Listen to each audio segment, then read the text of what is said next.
Hello guys, क्या आप लोग भी म्यूचुअल फंड में इन्वेस्टमेंट करते हैं या करने की सोच रहे हैं? तो आज मैं इस वीडियो में आपको ऐसे 10 पॉइंट्स बताऊंगा जिसके थ्रू आप किसी भी म्यूचुअल फंड को ये एनालाइज कर सकते हैं कि ये म्यूचुअल फंड बेस्ट है या वर्स्ट है, या किसी म्यूचुअल फंड को चूज कर सकते हैं या कंपैरिजन कर सकते हैं कि कौन सा म्यूचुअल फंड बेस्ट होगा मेरे लिए या कौन सा नहीं होगा।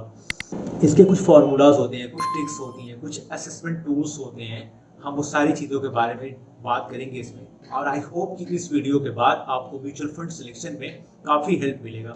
अभी तक बहुत सारी क्वेरीज हमारे पास आती रहती है, कौन सा म्यूचुअल फंड सही है या कौन सा म्यूचुअल फंड हमारे लिए सही रहेगा। तो मैं आज आपको एक ओवरव्यू गाइड देने वाला हूँ कि 10 पॉइंट, मैं आपके साथ 10 पॉइंट शेयर करूँगा जो आप किसी भी म्यूचुअल फंड को इन्वेस्टमेंट करने से पहले आप एक बार उनको ज़रूर देखिएगा। और आई होप कि इस वीडियो के बाद आपको म्यूचुअल फंड सिलेक्शन में काफ़ी हेल्प मिलने वाली है। अब आप एडवर्टाइजमेंट सुन के या न्यूज़ सुन के ब्लाइंडली जाके किसी भी या किसी आपके ब्रोकर ने रिकमेंड किया रिकमेंडेशन पे ब्लाइंडली जाके आप किसी म्यूचुअल फंड में इन्वेस्टमेंट नहीं करेंगे। तो चलिए without any delay let's jump to the topic. तो सबसे पहली चीज़, जब हम म्यूचुअल फंड में इन्वेस्टमेंट करने के बारे में सोचते हैं तो सबसे पहले हमारा एक ऑब्जेक्टिव होता है कि हम म्यूचुअल फंड में इन्वेस्टमेंट क्यों करना चाहते हैं। तो सबसे पहली चीज, आपका ऑब्जेक्टिव क्लियर होना चाहिए कि आपको म्यूचुअल फंड में इन्वेस्टमेंट क्यों करना है, आपको कितना रिस्क लेना है इन्वेस्टमेंट के बाद। ओके, आपको लॉन्ग टर्म जाना है, शॉर्ट टर्म जाना है, आपकी एज कितनी है, आपकी एज के हिसाब से आपका रिस्क टॉलरेंस कितना होना चाहिए। ये सारी चीजों का असेसमेंट आपको इन्वेस्टमेंट करने से पहले अपना एक असेसमेंट, एक ऑब्जेक्टिव बनाना है कि मेरा ये ऑब्जेक्टिव है इन्वेस्ट करने का। ओके, जैसे यहाँ पे मार्केट में बहुत सारे इन्वेस्टमेंट ऑप्शंस अवेलेबल होते हैं, बहुत सारे म्यूचुअल फंड है, large cap mutual fund, mid cap mutual fund, large and mid cap mutual fund, thematic mutual fund. यहाँ तो बहुत सारे हमारे पास ऑप्शंस होते हैं। अभी सारे ऑप्शनों में से हमें कैसे पता चलेगा कि हमें हमारे लिए कौन सा म्यूचुअल फंड बेस्ट होगा?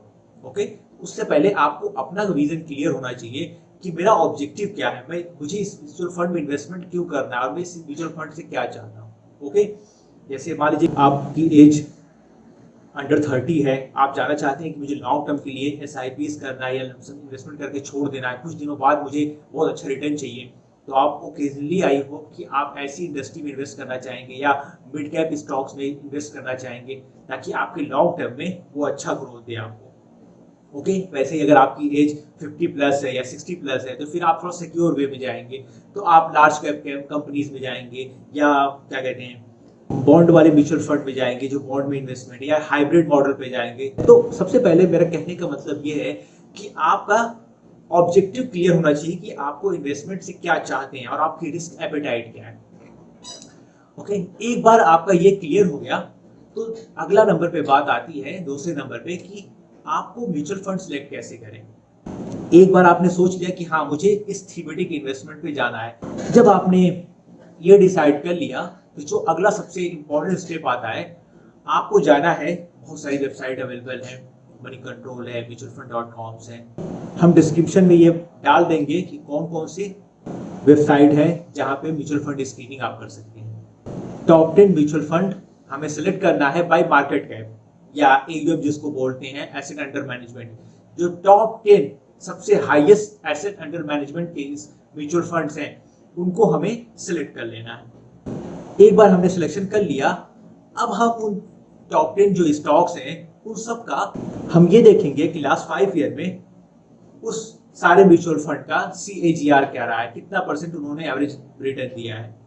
फिर हम CAGR वाइज उनको फिल्टर आउट करेंगे। CAGR सबसे ज्यादा रहेगा उसको सबसे टॉप पे, उसके बाद जो कम रहेगा उससे नीचे, उससे नीचे, उससे टॉप 10 ऑर्डर में फिर उसको लिख लेंगे। उसके बाद फिर हम अगला काम हमें क्या करना है, हमें एक्सपेंस रेशियो देखना है कि उन सबका एक्सपेंस रेशियोज क्या है। यहाँ पे मैं एक पॉइंट बहुत खास ऐड करना चाहता हूँ कि देखिए हर म्यूचुअल फंड जब आप देखेंगे उसका 2 प्लान होता है, एक रेगुलर प्लान होता है और एक क्या कहते हैं डायरेक्ट प्लान होता है। तो दोनों में डिफरेंट क्या है वो भी मैं आपको बता दे रहा हूँ। जो रेगुलर प्लान होता है वो किसी डिस्ट्रीब्यूशन या इंटरमीडिएटरीज के थ्रू बेचा जाता है, जैसे कोई बैंक हो गया, कोई ब्रोकरेज हाउस हो, वो उसको बेचता है तो उसमें वो अपना कमीशन लगाता है। और जो डायरेक्ट प्लान होता है वो डायरेक्ट आप इन्वेस्टमेंट अपना AUM के जब कर सकते हैं। कोई भी इन्वेस्टमेंट म्यूचुअल फंड का जो रेगुलर प्लान होता है उसका एक्सपेंस रेशियो हमेशा ज्यादा होता है, तो हमें खास तौर से अवॉइड करना चाहिए रेगुलर प्लान लेने से। हमेशा जब भी जाए तो म्यूचुअल फंड का डायरेक्ट प्लान ले। यहाँ पे बहुत सारी वेबसाइट्स भी हैं, कॉइन्स हो गई और भी बहुत सारे डिस्काउंटेड प्लान जो सिर्फ डायरेक्ट आपको बहुत लोवेस्ट कमीशन पे या कमीशन फ्री रहता है, वो डायरेक्ट आप जाके वो कंपनी के डायरेक्ट म्यूचुअल फंड बाय कर सकते हैं।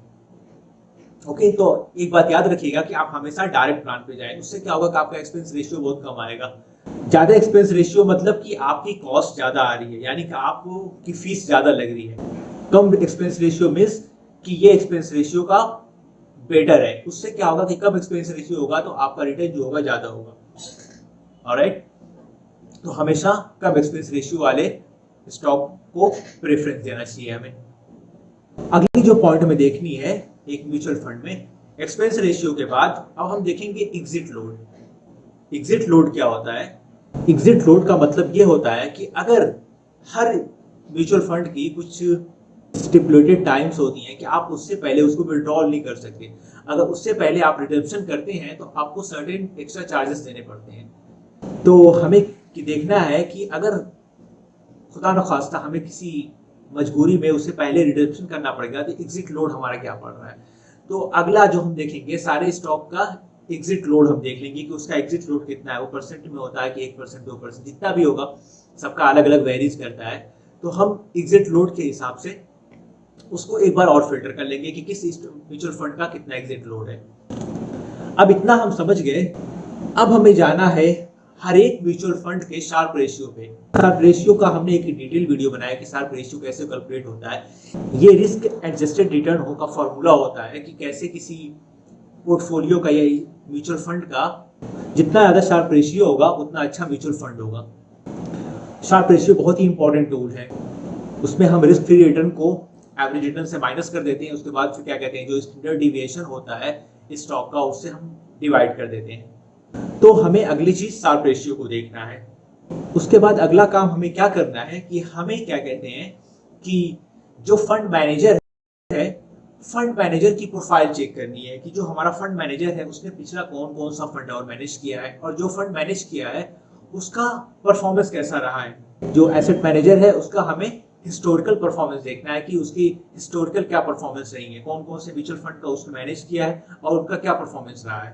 अब इतना सब कुछ करने के बाद हम सबको नोट डाउन कर लिए। उसके बाद जो टॉप 5 होंगे उसको हम फिल्टर आउट करके अलग निकालें। जो हमने टॉप 10 सिलेक्ट की थी, जब हमने सारी चीजें उसकी निकाल ली हैं, asset under management, CAGR, Sharpe ratio, expense ratio, exit load, ये सारी चीजें जब हमने कैलकुलेट कर ली हैं, उसको असेंडिंग एंड डिसेंडिंग ऑर्डर में रख लिया है, जैसे जिसको जिस हिसाब से परफॉर्मेंस होगी।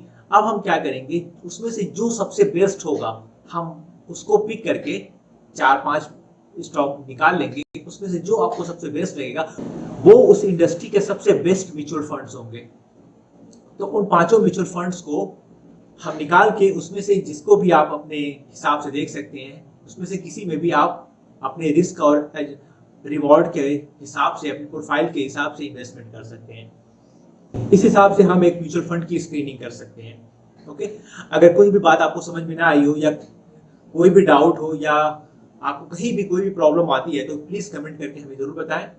Thank you very much, and if you are new here please consider to subscribe our channel. Thank you very much.